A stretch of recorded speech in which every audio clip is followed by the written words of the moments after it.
Hey, what's going on, everybody? It's Brian here.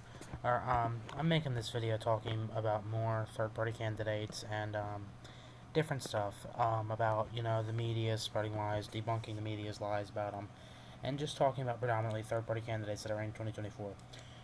So I'm not going to include Joe Manchin and Liz Cheney in this video because they're not running yet. I'm only going to be talking about the third-party candidates that have filed, that have announced, that are in these races. So let's get right into it. So the person I wanted to start out with is Jacob Hornberger. He's currently the front runner in the Libertarian primary. He was the runner-up last time. When you say who's running in the Libertarian primary currently, he's the name that usually comes up. There's a couple other candidates. I can't remember the one guy's name. I mean, you can't really find much research on them. There was a guy that did an interview, and that's really all that you have on them. There's really not much any other research on them. I'm trying to do more research on them because I am a libertarian, seeing who's running and whatnot. But yeah, I'm not seeing much attention to them. I mean, not what they're beginning to do, but I've not seen much about them and what their platforms are. One is atrocious on minimum wage. But yeah, Jacob Hornberger is the one front runner currently right now.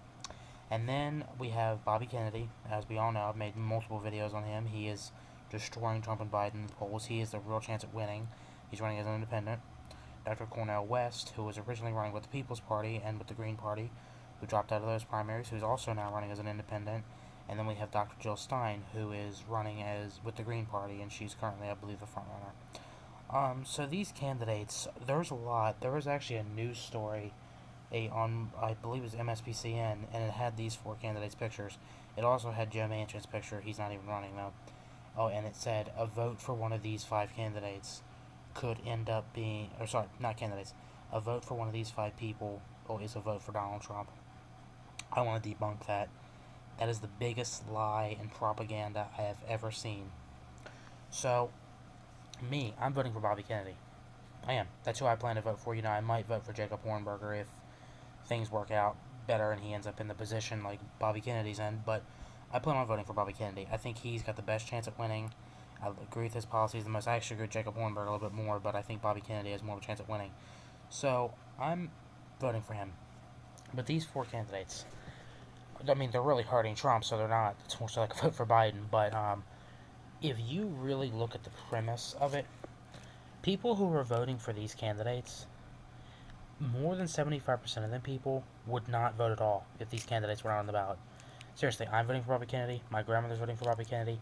If Bobby Kennedy wasn't running, my grandmother would most likely be writing on Al Gore. That's her favorite vice president. In fact, that's who she said. She said she's voting for Bobby Kennedy, but if he drops out or something, she's writing Al Gore on the ballot. So that's not like that's not like Biden's gonna get her vote and help him. Certainly not gonna get mine. If Bobby Kennedy drops out, I'll vote for Jacob Hornberger, one of the other third party candidates. Or I'll just write somebody in. Or I won't click on that part of the ballot, or I'll skip the polls totally. Um, Same with most people, more than 85%.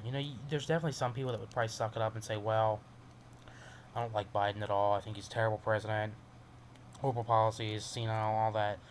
But, I'm going to suck it up and vote for him because I dislike Trump a tad bit more, a lot more. I'd rather have Biden. The same thing on the other side. There's going to be a lot of people say, yeah, Trump's an asshole, he's a criminal, all this, but, at least he's not senile, and I'm going to suck it up and vote for him. That's like 10%. The vast majority of people that are voting for these candidates would not be voting at all, would not be participating.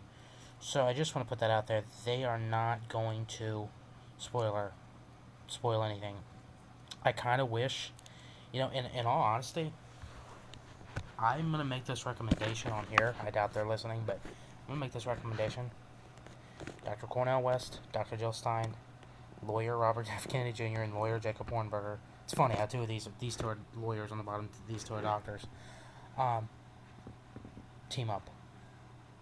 When I say team up, just work with each other, because in all honesty, the less third-party candidates there are, the more they have a chance. Now, I'm not saying this, really, I think Bobby Kennedy and Jacob Hornberger should team up, and Dr. Jill Stein and Cornel West should team up.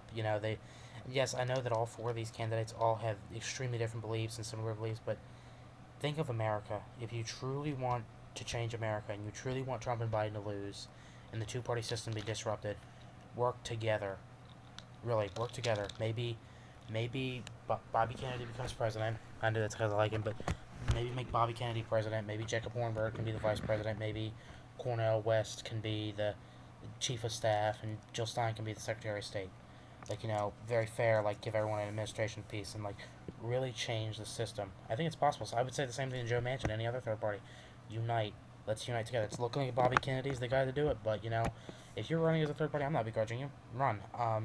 Wish you the best of luck. I'm not gonna be like David Packman or Rachel Maddow and just criticize people for running. I'm not gonna do that. So yeah, I just want to say this on this video. I've said this multiple other times on my channel in shorts and in other videos. Third party candidates are not spoilers. Neither are independents. They are candidates. If a candidate is on the ballot, that candidate can win. Whether it's on a school board election, a town council election, a small town mayor election, a city council election, a sheriff's election, and a big city mayor election, a city mayor election, lieutenant governor, governor, attorney general, secretary of state, president of the United States, senator, congressman and women, state rep, state senator, what it is, they can win. If they're on the ballot, they can win. There's so many examples. Jesse Ventura did it in Brooklyn Park, Minnesota. He also did it in this whole state of Minnesota. Lincoln Chafee did it in Rhode Island. And Angus King is currently serving in the Senate as an independent. Bernie Sanders, even though he doesn't behave like an independent, or at least an independent, but he's done it multiple times. It can be done. And if you think of it, Abraham Lincoln was the third party.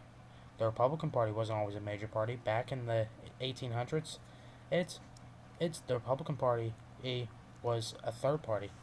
Back in the day, it was the Democratic Party and the Whigs. And the Republican Party comes in, Abraham Lincoln's the third party, and he ends up winning. All odds against him, ends up winning. And then over time, the Whig Party ended up merging with the Republican Party. But yeah, that could happen again. If the Libertarian Party gets built up or the Green Party, whatever, they could end up merging. Probably would be over the course of 20, 30 years, because the Whig Party still had senators and governors and stuff. They just slowly deflated over time. I think that's happening with these two parties. We're gonna have to see. But yeah, I just want to let you know, third-party candidates are not spoilers. So if you want to vote for any of these 4 candidates or any other candidate that's on the ballot already, or any other candidates running, or you want to write somebody in, go do it. Vote for a candidate there's 3 criterias. Do you believe they can do the job? Do you agree with what majority they're saying? And do they support the Constitution? If they do all 3 things, they meet all 3 of their criterias, vote for them. Doesn't matter how much money they've raised, what they're polling at, what their chances are at winning, doesn't matter. Vote for them. That's all I gotta say. Vote your heart, vote your conscience, and vote your mind. Don't vote for what David Packman or Rachel Maddow, or even on the Republican side now, Sean Hannity. Don't vote for what any of them tell you. Vote your heart, your soul, your mind, and your conscience. Vote for what you want. Vote for a candidate. Don't vote against a candidate. Don't vote for Biden simply to stop Trump. Don't vote for Trump simply to stop Biden or any other Republicans. Vote for RFK Jr. or Jacob Hornberg or Jill Stein because you want to vote for them.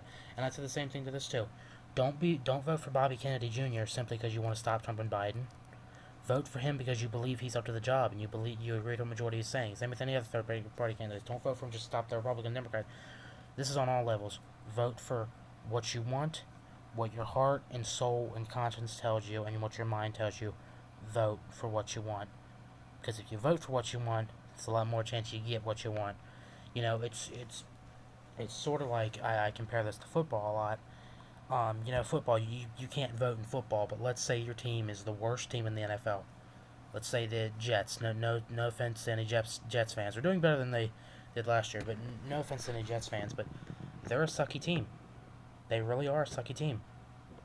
But you're not rooting for teams that win left and right. If you're a true Jets fan, you're rooting for the Jets because that's your team. You like the team's colors. You like the team. No matter how rough it gets. I mean, look at I'll give you everyone a clear example here. The Philadelphia Eagles. They sucked for years. Years they sucked. They had good spots and then they sucked. And now look at them. They're what? 10-2. They've won 10 games. They've lost 2 games this season. Last year they made it to the Super Bowl. They didn't win, but they still made it to the Super Bowl. The few years before that, they were in the playoffs, and then they actually won the Super Bowl and won it. They're doing great now. Oh, but for years people didn't like them. Did their fans leave them? I'm sure some did, but not all of them. So it's sort of like these third-party candidates. If you like them, go for them. I mean, look at the Tampa Bay Buccaneers. I mean, they're not good now, but they were with Brady. I mean, just it's vote for what you want. not for what anyone tells you, what the media says. Vote your heart, your soul, and your mind. Alright, everybody, that's it for tonight. Thank you all so much for watching this video. Oh, please like this video, please share this video, leave a comment, and most importantly, subscribe for more. Thanks, everybody.